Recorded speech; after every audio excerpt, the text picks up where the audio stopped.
Hello everyone, welcome to my channel. Today I'll be doing the Pinterest challenge. For those of you who don't know what the Pinterest challenge is, it's between you and a friend, or you and a friend and a friend and a friend. It doesn't really matter. The point is that you're supposed to create a board and just put whatever you want on it. Find whatever you like that inspires you on Pinterest, compile it in a board, and then hand it over to that friend, and they have to make an image based on all your references. I did it with my friend Zombarella. She is a streamer over on Mixer, and she's the one that actually suggested this for us to do, and I was really excited. I created my board, I sent it over to her, she made hers and sent it over to me, and I was really happy with what of the images on the board.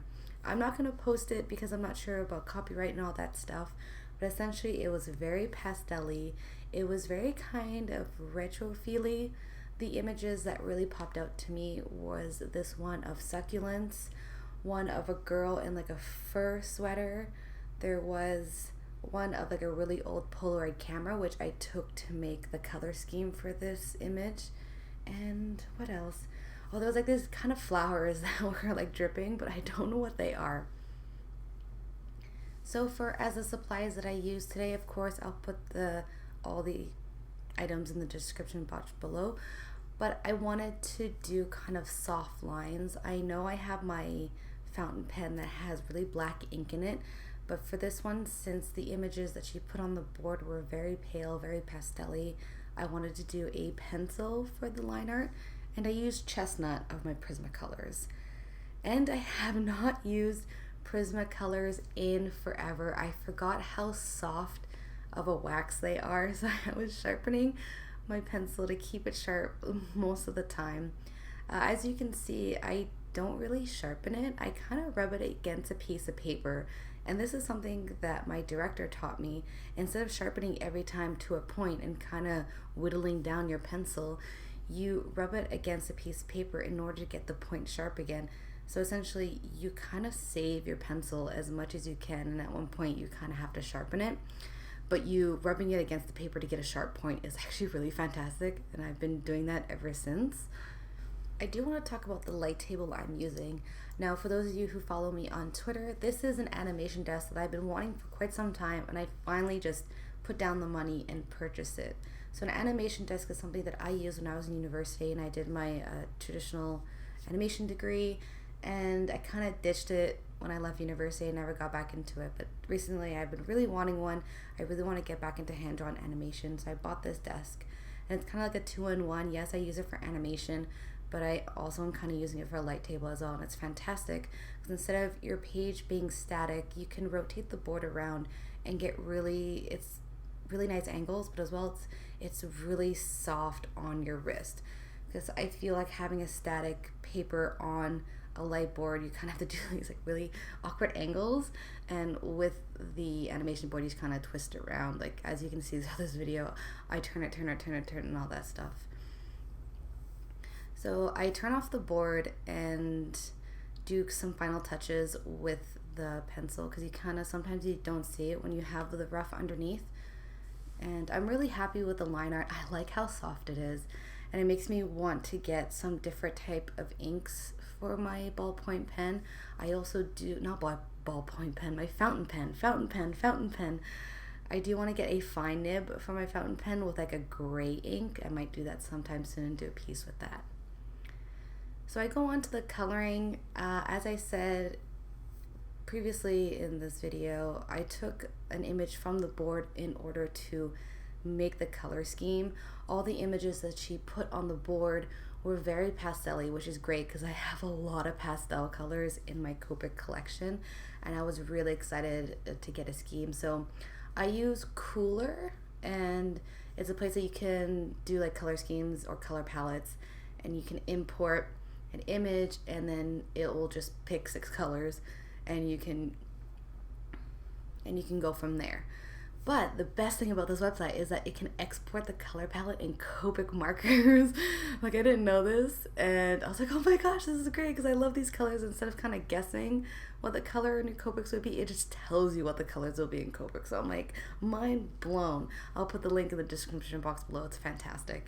that's what I did. I just plopped a couple colors from the image and it told me which ones would go fantastic together. I looked at my collection. I had most of them except for one, but I kind of substituted it for this same color-ish. Either way, it worked out. I'm really happy with the color scheme.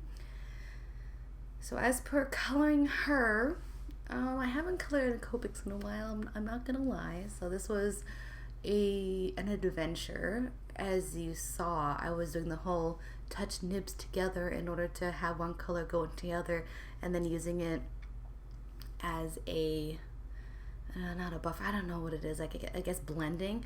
I did it for the cheeks. I had a colors blender and I took some of the pink because I didn't want to put the pink directly on because it was kind of saturated, and I want the cheeks to be very soft because her skin is essentially white, and I used the beige color for the shadows, and I thought that was a really nice effect because instead of doing the whole thing beige and then not having a shadow would have been weird. Either way, her skin is not the point of the whole image anyways. I wanted to emphasize her hair, the succulents, and the picture that was of the succulents was really nice. It was these really great pastel colors, and succulents are not usually just one color. They have these undertones of other colors. So when I was coloring, yes, I did blue and gray, but then I did like some greens, and then the other ones I did pinks with a little bit of blues and all this to get those like undertones to replicate that image because I really did like it. And I'm really glad there were succulents on that board. Thank you, Zombrella. This is amazing. I'm really happy. So yes, if you guys are interested in the Pinterest board challenge, it's super, super easy. She reached out to me and was like, we should do this challenge because she wants to do more art challenges. I want to do more art challenges. And it was very easy.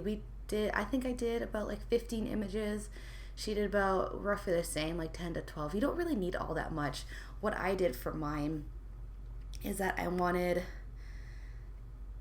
like, I put skeletons on it, like animal skulls. I put some old-timey fashion stuff on it, like 1950s dresses. I did some skulls. I did this forest with like the white birch trees and like red flowers because that was more of a mood. And I put some other images to be like, this is kind of the color palette that you want. So you kind of piece together what you would like them to interpret from all the images, and then they're gonna just take it and interpret it themselves. So I'm really happy and excited to see what she does with my images. And what I'm gonna do with my board, I'm gonna do an image of what I wanted it to kind of turn out, just to compare the difference between what she did and what I did. And for this one as well, I will be sending it to her to see, it's like, is this what you wanted from your board? So I'm really excited. Plus Pinterest is like, you can just get lost on there for hours and find some amazing stuff and pile it together. I have so many boards on there for like so many different things, like DIY. I have some art stuff, art resources, and geek stuff, of course. Oh, and recipes. I think that's my biggest board. It's just a million recipes.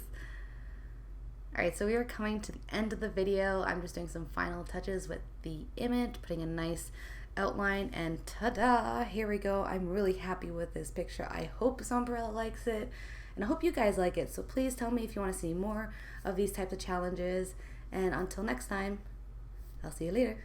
Bye.